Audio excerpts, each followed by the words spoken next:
Assalamualaikum warahmatullahi wabarakatuh. Berjumpa lagi dengan pelajaran bahasa Indonesia kali ini di kelas 10 TPL TO. Teknik otomotif. Nah, kali ini materi kita ya menyampaikan ide melalui anekdot. Ada yang tahu itu anekdot apa? Kita bahas bersama-sama. Nah, di sini adalah anekdot. Teks anekdot adalah cerita singkat yang di dalamnya mengandung unsur lucu. Nah, lucu-lucu tapi bukan kayak yang pelawak itu ya. Dan mempunyai maksud untuk melakukan kritikan. Teks anekdot biasanya bertopik tentang layanan publik, politik, lingkungan, dan sosial. Ini biasanya menyindir. Nah, kalau udah sosial biasanya menyindir siapa? Ya, pejabat biasanya seperti itu ya. Jadi ini adalah cerita yang singkat tapi lucu, biasanya untuk mengkritik orang lain. Oke, kita lanjut. Nah, struktur dari teks anekdot itu sendiri adalah yang pertama abstraksi.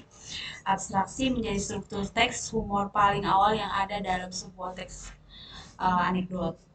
Abstrak ditaruh di awal ini adalah sebagai pembukaan dengan fungsi untuk menggambarkan mengenai teks tersebut secara umum agar pembaca dapat membayangkan mau kemana nih teksnya seperti itu. Jadi itu untuk pembukaan awal ya, untuk abstraksi itu adanya di awal. Lanjut berikutnya struktur yang kedua yaitu orientasi. Biasanya kalau orientasi itu kan masa perkenalan. Jadi dikenalkanlah masalah tersebut atau kejadian dari cerita itu. Bagiannya menjelaskan tentang latar belakang mengapa peristiwa itu dalam itu terjadi. Itu adalah orientasi pengenalan masalah. Oke, lanjut yang ketiga. Di sini adalah krisis.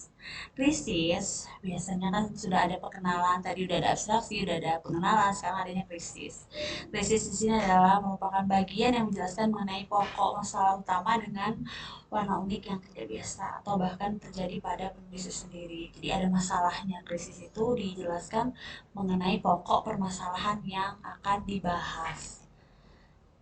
Selanjutnya strukturnya adalah reaksi. Kalau tadi sudah ada masalah berarti kan masalahnya adalah ini. Berarti menimbulkan reaksi atau sikap yang kita dengarkan dari reaksi tersebut dari aksi apa namanya permasalahan tersebut. Jadi bagian reaksi adalah yang melengkapi penyelesaian masalah menggunakan cara-cara yang unik atau berbeda. Reaksi itu tanggapannya.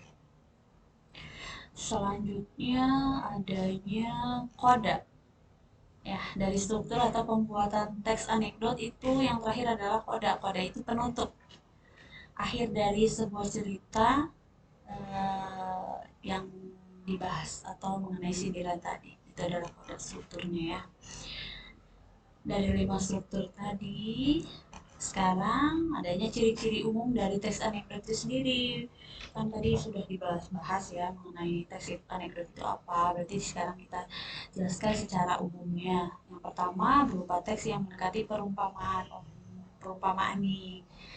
Kamu mau menyindir siapa lalu diumpamakan dalam teks anekdot. Yang kedua menyampaikan tokoh-tokoh atau figur yang dekat dengan kehidupan sehari-hari. Juga orang penting, bisa pejabat, bisa guru, bisa teman, bisa siapa saja lah yang dianggap bisa artis juga gitu kan. Yang ketiga memiliki sifat humoris, lucu, menggelitik dan berbau lelucon tapi menyindir. Intinya sih menyindir tapi lucu gitu. Misalnya gini, ada anak saya bekerja di satu eh, anggota DPR di kantor dewan di ini dewan.